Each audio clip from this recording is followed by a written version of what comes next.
नमस्कार, मैं राजेश और आप देख रहे हैं न्यूज़ 365। झारखंड में भ्रष्टाचार एक अहम मुद्दा है।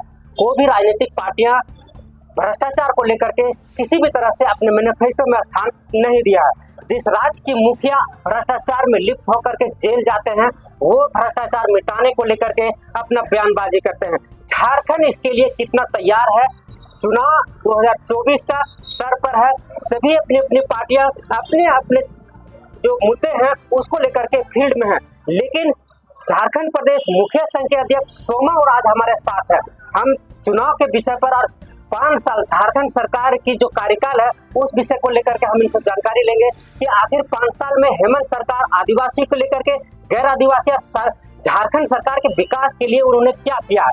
अब बड़ा सा सवाल ये है कि जिस तरीके से 2019 में झारखंड सरकार वादा करके आई थी, आज वही वादा पुनः फिर दोहरा करके पुनः 2024 का सत्ता हथियाना चाहते हैं। आज हम सोमा उरांव जी से बातचीत करेंगे और जानने की कोशिश करेंगे कि आखिर वो सत्ता फिर उसी के पास जाएगा या फिर सत्ता परिवर्तन होगा। जनता का क्या मूड है। वैसे ही 11 दिनों तक लगातार झारखंड प्रदेश मुखिया संघ धरना दिया था अपने 5 सूत्री मांगों को लेकर। इन्हें भी ठगा गया है। आज क्या बोलते हैं आइए जानते हैं और सुनने की कोशिश करते हैं कि इनका दुखड़ा या इनका जो रोष है वो किस प्रकार है। झारखंड भ्रष्टाचारियों का केंद्र बना हुआ, आए दिन ईडी करोड़ों रुपया बरामद कर रही है। यहाँ तक कि मुख्यमंत्री भ्रष्टाचार के आरोप में जेल जा चुके हैं। सबसे पहले मेरी ओर से आप सबको जोहार है।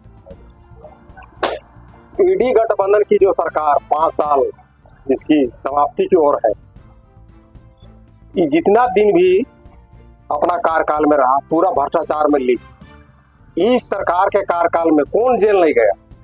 स्वयं मुख्यमंत्री भी जेल गए, जमीन घोटाला में गए, सेना का जमीन को बेचे और लोगों को कहते हैं कि हम आदिवासी का बेटा है इसलिए जेल भेजे। तो हम बताना चाहेंगे कि कोई भी क्राइम करता है, चोरी करता है, डकैती करता है, घपला करता है, भ्रष्टाचार करता है, तो उसका कोई जाति नहीं होता है।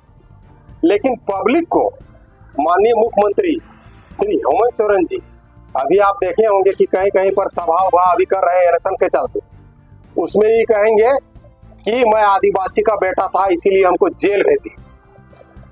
तो चूंकि जनता सब देख रही है, वो भ्रामक में नहीं रही बात। आप जमीन का घोटाला किए हैं इसीलिए आपको जेल भेजा गया, ईडी ने भेजा आपको, और आप किए हैं तब तो भेजा। और आपको ये भी सहम रखना चाहिए कि आपके ऊपर जो अभी जिस केस में आप केस गए थे वो केस खत्म नहीं हुआ है, आप बेल में है। पब्लिक को गुमराह मत कीजिए। माननीय मुख्यमंत्री जी, जितना भ्रष्टाचार करना था आप कर लिए।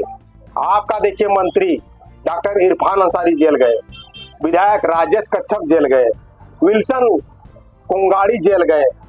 अभी कुछ दिन पहले देखिए आपका राजेश ठाकुर के यहाँ भी ईडी का छापा पड़ा और कितना सुंदर बयान दे रहे थे कि हम भाजपा में नहीं गए तो हमको ईडी भेजे।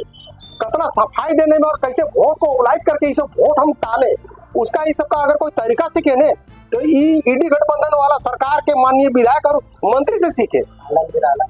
आलमगीर आलम के यहाँ देखिए उसका चपरासी यहाँ पैसा निकला।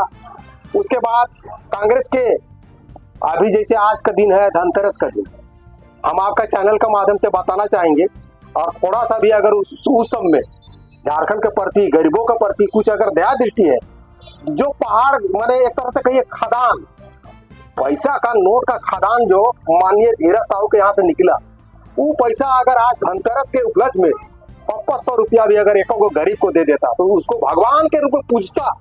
लेकिन धिकार है वैसा खदान का पैसा रह के भी क्या फायदा, कोई तो दिया खाएगा। उसके बाद देखिए आलमगीर आलम के यहाँ निकला पैसा, पहाड़। झारखंड प्रदेश में पहली बार को नोट का पहाड़ का दर्शन किया आदमी, पूरे भारत देश में कहीं भी नोट का पहाड़ का दर्शन नहीं किया है। लेकिन इस सरकार के माननीय मंत्री आलमगीर आलम के यहाँ नोटों का पहाड़ का पूरा झारखंड वासी को दर्शन करा।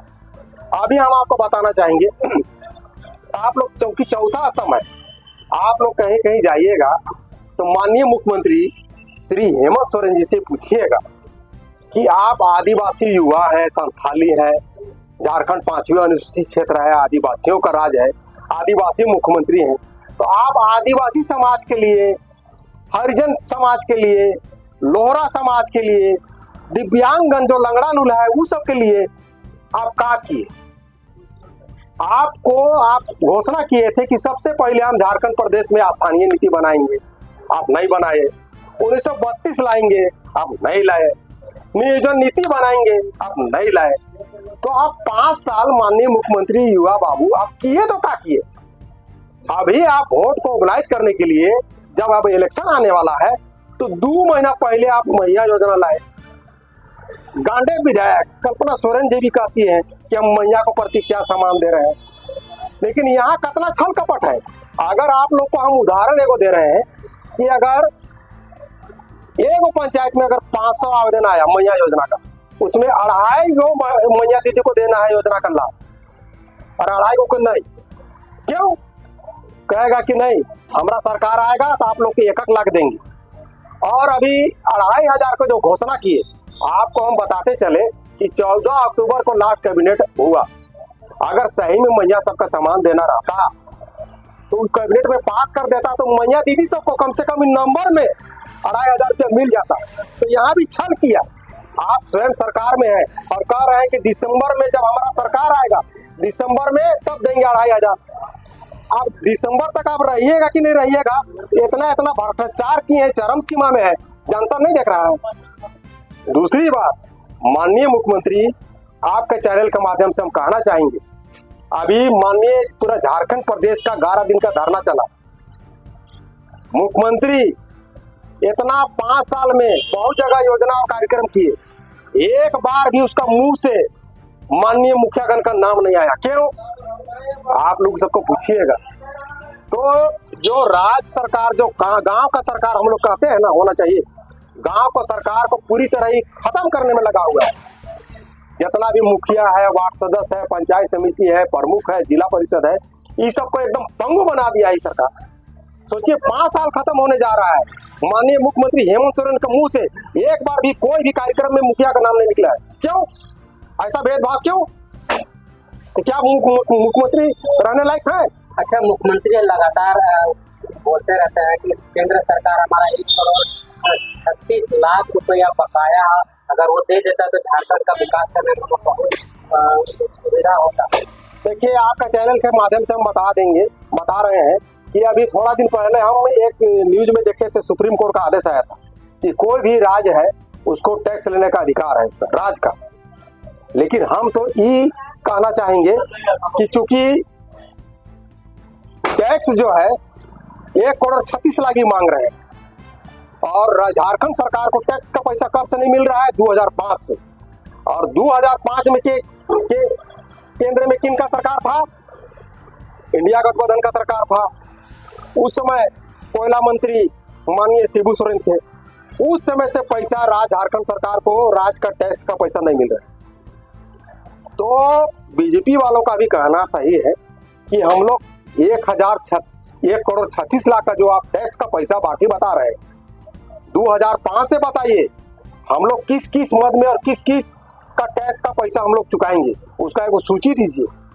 तो सूची इंडिया गठबंधन वाले नेता नहीं दे पा रहे, देना चाहिए ना। तो 2005 से धराएगा। खाली टारगेट करके ये बताना, जनता को ये गुमराह करना कि मेरा 1,36 लाख का टैक्स का पैसा है वो केंद्र सरकार नहीं दे रहा है। आप ये ईडी गठबंधन वाले नेताओं को ये भी बोलना चाहिए कि 2005 से, जिस समय पूर्व मंत्री माननीय शिबू सोरेन कोयला मंत्री थे और उस समय इंडिया गठबंधन की सरकार केंद्र में थी, उस समय से टैक्स का पैसा नहीं मिल रहा है। ये बताओ क्यों नहीं बोलते हैं? केवल बीजेपी वालों को टारगेट कर लेते हैं कि 1,36 लाख हमारा। तो डाटा तो बीजेपी वालों के पास भी तो होगा। तो क्योंकि बीच में मामला चला गया था सुप्रीम कोर्ट। अभी कुछ दिन पहले हम देखे, न्यूज के माध्यम से देखे, टीवी में देखे कि जो भी रॉयल्टी का जो टैक्स का पैसा है वो राज्य का अधिकार है कि ले सकता है।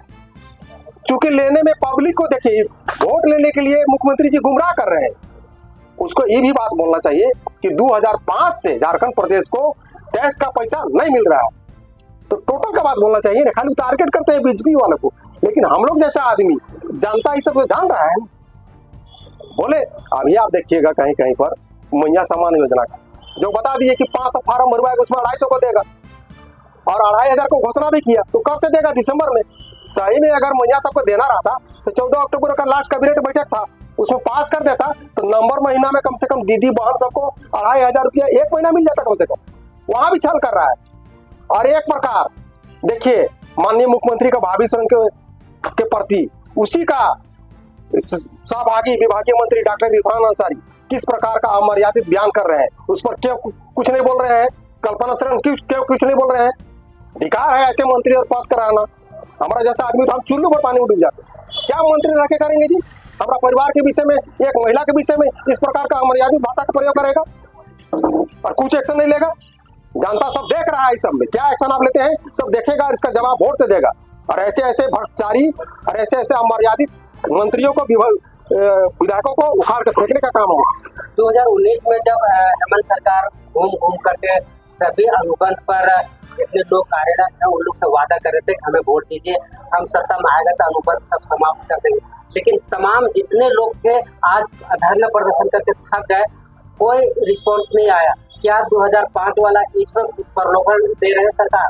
देखिए हम आपको पहले भी बता दिए कि इस सरकार का जितना भ्रष्टाचार का खाली हम आपको गिनती गिनाएंगे ना तो आप नोट करने नहीं सीखिएगा।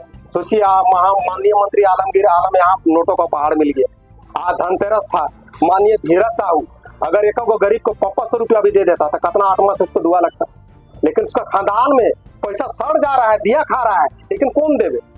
अभी कका को मंत्री आज हम कोई न्यूज में देखे कोई सचिव है चौबे जी, उनके यहाँ भी ईडी का छापा पड़ रहा है। आप वो भी कहेंगे कि पर्व त्योहार में हमको जान के परेशान करने के लिए ईडी का छापा पड़ रहा है। तो आप भ्रष्टाचार कीजिएगा, पैसा का गमन कीजिएगा, जनता का गरीब का आ लीजिएगा तो आपको आरती लेगा आदमी है?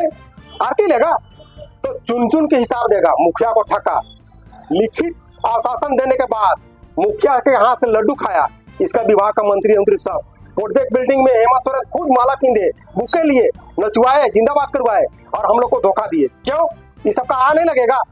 झारखंड प्रदेश का एक मुखिया, एक वार्ड सदस्य, एक पंचायत समिति, एक प्रमुख, एक जिला परिषद इस ईडी गठबंधन का सरकार को उखाड़ फेंकने का संकल्प ले चुके हैं और इस सरकार को जाना एकदम जरूरी है। और नहीं तो आने वाला दिनों में झारखंड को बर्बाद होने से कोई नहीं बचा पाएगा। दबे जुबान से उनका सहयोगी दल जो नेता है या फिर जो सहयोगी दल है वो भी कर रहे हैं हेमंत सरकार की जो 5 साल की कार्यकाल रही असंतोषजनक रही। कहीं कहीं इसका घाटा लगेगा और फायदा बीजेपी को होगा।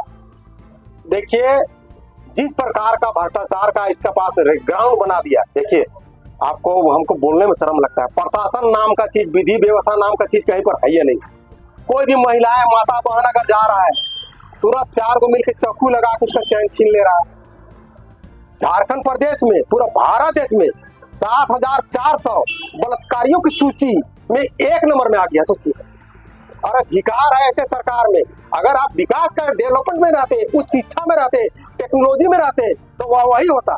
बलात्कारी में भारत देश में 1 नंबर में आना, आपको तो अधिकार लगता है कि हम झारखंड प्रदेश में है। डेवलपमेंट में आता, टेक्नोलॉजी में आता, शिक्षा में आता, नौकरी चाकरी। झारखंड प्रदेश में अभी जो खाली पद है 2,87,000 है। कम से कम उसको भी तो भरता है सरकार, क्यों नहीं भरा? उसको क्या रोका था? फिर घुमा फिरा के कहेगा कि मैं आदिवासी का बेटा हूं इसीलिए हमको जेल भेजे। तो आपको चोरी करने देगा, लूटने देगा, किसी को छीनताई करने देगा? और चोरी लोटी छीनताई इसमें कोई जाति नहीं होता है, वो क्राइम है, क्राइम। आप क्राइम किए हैं और याद रखिए आपके चैनल के माध्यम से बता रहे हैं कि आप बेल में हैं। जनता को जगह जगह में गुमराह करने का, वोट मोबिलाइजेशन करने का प्रयास मत कीजिएगा, उसका भी हम काट देंगे इसी प्रकार का। आप बेल में है, वो केस खुलेगा तो हो सकता है आप फिर अंदर जा सकते हैं।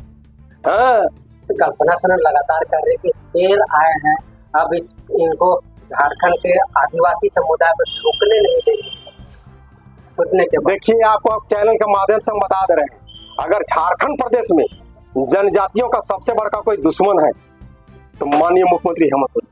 हमको बोलने में कोई इतराज नहीं लगता है और हम डंके की चोट में बात करते हैं। आप भी आदिवासी हैं, आप भी आदिवासी हैं, तो आप ऐसा आरोप काहे लगा? देखिए फर्क यही है कि वो भी आदिवासी का बेटा है, भीष्म गुरु शिबू सोरेन का बेटा है, और मैं भी एक आदिवासी का बेटा हूँ, और मैं एक मुखिया हूँ और खपरा घर में रहता हूँ। लेकिन फर्क कहाँ है सो हम बता दे रहे हैं। वो करेगा भ्रष्टाचार, क्राइम। वो अगर जनजातियों का हितैषी रहता तो हम लोग इतना धरना प्रदर्शन किए, 2013 में कैबिनेट से चिट्ठी लाए कि कोई भी जनजाति अन्य पुरुष से शादी करते हैं तो वो मैके से जाति प्रमाण पत्र बना लेंगे। इसका दुष्परिणाम क्या हो रहा है? इसका दुष्परिणाम क्या हो रहा है कि 2013 से जबरदस्ती आदिवासी महिलाएं, जनजाति महिलाएं से कोई शादी कर रहा है, कोई छिनतई कर रहा है, और उसके बाद उसको धर्मांतरण करा रहा है, उसके बाद वो जाति प्रमाण पत्र बना रहा है, जाति प्रमाण पत्र के आधार पर उसका नौकरी ले रहा है, योजना, केंद्र का योजना, राज्य का योजना का लाभ ले रहा है। और इतना ही नहीं, जो झारखंड प्रदेश में 244 में संशोधन करके जो 5वीं एक अनुसूचित क्षेत्र बनाया है, जैसे मुखिया का पद हो गया, ग्राम प्रधान का पद हो गया, प्रमुख का पद हो गया, जिला परिषद का पद हो गया, ऐसे पद में भी अब बचना मुश्किल है। इतना ही नहीं, वैसे वैसे जाति प्रमाण पत्रों के आधार पर विधानसभा में भी इलेक्शन लड़ाया जा रहा है, लोकसभा में लड़ाया जा रहा है, तो फिर जनजातियों का विकास होगा तो कैसे होगा? बड़े बड़े बुद्धिजीवी, डॉक्टर, इंजीनियर को आप पूछिएगा, आप लोग चूंकि चौथा स्तंभ है, आप लोग डंके की चोट में जाकर पूछिएगा मुख्यमंत्री को या डॉक्टर इंजीनियर से पूछिएगा कि 77 साल हो गया देश आजाद हुए, और केंद्र सरकार का आरक्षण, राज्य सरकार का आरक्षण और 10 प्रकार का कतना प्रकार का कल्याणकारी योजनाओं का लाभ दिया जा रहा है जनजातियों को, आदिवासियों को। लेकिन आज भी ग्रामीण क्षेत्र में आप जाइएगा तो उसका खपरा का घर पाइएगा, मिट्टी का घर पाइएगा, 2 वक्त रोटी के लिए लेबर काम करने के लिए उसको काम नहीं मिल रहा है, दूसरे के घर में दाई डंगरी काम करने के लिए उसको मजबूर है। आखिर ऐसा क्यों? पूछिएगा तो कभी आंसर नहीं बता देगा। लेकिन पहला हक मारी किया कांग्रेस सरकार, उस समय का तत्कालीन प्रधानमंत्री 1967 के दशक में अगर डिलिस्टिंग बिल पास कर देते तो आज मूल जनजातियों को हक अधिकार मिलता, नौकरी मिलता। हेमंत सरकार तो बोल रही है कि आदिवासियों को धर्म कोड मिलने से उनका विकास होगा। और कोड मिले या नहीं मिले, आप 2013 में जो चिट्ठी निकाले वो कैबिनेट से निकाल दीजिए ना। जो भी अगर आदिवासी महिला दूसरे से शादी कर लेता है तो उसका जाति प्रमाण पत्र में पिता के नाम के साथ साथ पति का हो। तो आपको सरना धर्म कोड नहीं चाहिए? सरना धर्म कोड तो हम बाद में जाएंगे। सरना धर्म कोड तो आप सरना धर्म जो मांग रहा है उसको आपके चैनल के माध्यम से हम कहना चाहेंगे, सरना धर्म कोड हम मांग रहे हैं तो रांची जिला के लिए मांग रहे हैं कि मांडर के लिए मांग रहे हैं कि संथाल के लिए मांग रहे हैं कि पूरे झारखंड के लिए मांग रहे हैं कि पूरे भारत देश के लिए मांग रहे हैं, तब हम आप इसका जवाब देंगे। पहले पूछिए उसको, आप सरना धर्म कोड अगर मांग रहे हैं, इसमें डिटेल अभी हम नहीं जा रहे हैं, आप उसको पूछिए पहले सरना धर्म कोड आप कितना रांची जिला के लिए मांग रहे हैं कि पूरे झारखंड के लिए मांग रहे हैं कि पूरे भारत देश के लिए मांग रहे हैं। सरना एक्चुअल में आपका पूजा स्थल है, धर्म मिले। थोड़ा देरी के लिए मान लिया हम सरना धर्म कोड हमको मिल जाता है। अभी आपको जितना भी जनजातियों को आरक्षण का लाभ मिल रहा है वो हिंदू धर्म के श्रेणी के अंतर्गत मिल रहा है। बहुत सा आदमी आपको कन्विंस करेगा कि जाति का आधार मिलता है, तो नहीं। जिस समय संविधान बन रहा था आपका, संविधान निर्माताओं ने अनुसूचित जाति, अनुसूचित जनजातियों को, ऐसे 2 ऐसे जाति हैं जिनका आर्थिक पिछड़ेपन है और सामाजिक पिछड़ेपन, 2 जनजाति को मान लिया गया। यही कारण है कि अनुसूचित जनजाति को हिंदू धर्म के श्रेणी के अंतर्गत रखा गया और उसी के तहत अभी आरक्षण भारत के संविधान में 28 को लाभ मिल रहा है। थोड़ा देरी के लिए आपको सरना धर्म कोड अगर मिल जाता है तो आपको केवल 2 हक अधिकार मिलेगा। भारत का संविधान 29 और 30, जिसमें आप अधिक से अधिक स्कूल कॉलेज खोल सकते हैं, धर्म का प्रचार कर सकते हैं। हम थोड़ा देरी के लिए, और यही सरना धर्म कोड के बाबत में जब आप क्वेश्चन किए तो थोड़ा सा हम क्लियर करना चाहेंगे। 2013 में यही इंडी गठबंधन की सरकार केंद्र में थी, सुदर्शन भगत चिट्ठी लिखे कि सरना धर्म कोड का मांग हो रहा है, दिया जाए, अस्वीकृत हो गया। 15 में पूर्व विधायक देव कुमार दान मांगे थे, अस्वीकृत हो गया। थोड़ा देरी के लिए आम जनजाति को, समस्त जनजाति को हम कहना चाहेंगे कि टोटल भारत देश में 750 जनजाति से ऊपर है। कितना है? 750। और जिस दिन 750 जनजाति एक जगह आ जाएंगे और भारत के सभी राज्य, 28 को राज्य है ना, सभी राज्य एक स्वर से जो भी धर्म कोड मांगेंगे, सरना धर्म कोड मांगे, गवादेवी धर्म कोड मांगे, आदि धर्म कोड मांगे, जाता धर्म कोड मांगे, जो धर्म कोड मांगेगा वो मिल जाएगा। लेकिन जिस दिन 750 जनजाति एक जगह होंगे, भारत के 2800 राज्य से एक कोई भी जाति धर्म कोड मांगे तब जाकर उसमें भी बहुत सारा संशोधन करना पड़ेगा। अभी भारत में जनजातियों की पहचान रूढ़ी पड़ता है जो आपका संविधान का अनुच्छेद 13 में प्रदत्त है। जनजातियों की पहचान रूढ़ी पड़ता है, तो चूंकि धर्मांतरित ईसाई अल्पसंख्यक हो गए, वो सब चाह रहे हैं कि हम लोग अल्पसंख्यक हो गए हैं, अदर भगवत क्लास 2 में चले गए हैं और खा रहे हैं जनजाति का आरक्षण। और जिस दिन जनजाति यह बात जान जाएगा तब तो हम लोग का पता नहीं क्या से क्या हो जाएगा। लेकिन इस सब बात को समझ जान रहा है, बुझ रहा है, तब उसको डर हो गया है। इसीलिए हम कहीं पर भी विवाह बोलते हैं। हमको कहीं देखिए, मेरा भी अमेरिका में एगो जॉर्ज बर्टमन डुंगडुंगो फादर परम दोस्त है, छत्तीसगढ़ में है तेज कुमार तीगा, मध्य प्रदेश में है माइकल एका। ऐसा थोड़े है, हमारा भी दोस्त फ्रेंड्स हो। लेकिन जहाँ पर भी संवैधानिक बात होता है हम अपना बात रखेंगे ही, चाहे हम मुखिया रहे या नहीं रहे। आज अगर हम मुखिया है, एकल पद में हमको दिया है, तो कसोमा का चेहरा बढ़ रहा है, लिपस्टिक लगा ले नहीं, क्यों दिया है आप पहले जानिए। या आपका आरक्षण अगर दे रहा है सरकार, केंद्र सरकार, राज्य सरकार, तो यही है कि केंद्र सरकार का आरक्षण को पहले कांग्रेस खत्म करवाए। राज्य सरकार का आरक्षण को किस प्रकार से हेमंत सोरेन दूसरे धर्मांतरित लोगों को, ईसाइयों को, मुस्लिमों को किस प्रकार से हम अपना आदिवासियों भाइयों का आरक्षण को दूसरे को देंगे, ये षड्यंत्र लगाया 213 में। और इतना ही नहीं, अगर उतना ही कैसी रहता आदिवासी का, तो ये कैबिनेट से चिट्ठी निकाल देता। बहुत बड़का चीज नहीं था, कैबिनेट से यही चिट्ठी निकाल देता कि जो भी जाति प्रमाण पत्र बन रहा है वो जाति प्रमाण पत्र में पिता के नाम के साथ सत्यापत्ति कर देता। तो आज जो बांग्लादेश का जो मुसलमान सब घुस रहा है वो नहीं घुसता।